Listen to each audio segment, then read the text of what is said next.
Mark సువార్త 9వ అధ్యాయం 23వ వచనం ద్వారా ప్రభువు మనతో మాట్లాడుతున్న మాట, నమ్ముట నీ వలననైతే నమ్మువానికి సమస్తమును సాధ్యమే. వాక్యమైతే చదువుతున్నాం, కానీ నిజంగా పరిశీలించుకుంటే మనం దేవుణ్ణి ఇంతే సమృద్ధిగా నమ్మగలుగుతున్నామా?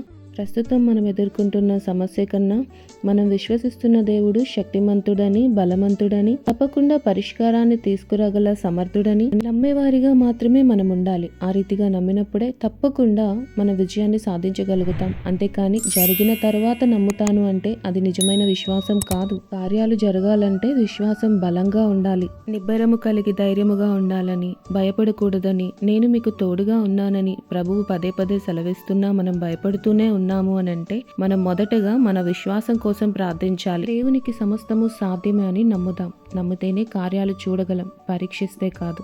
దేవుడి మాటలు దీవించినగాక. ఆమేన్.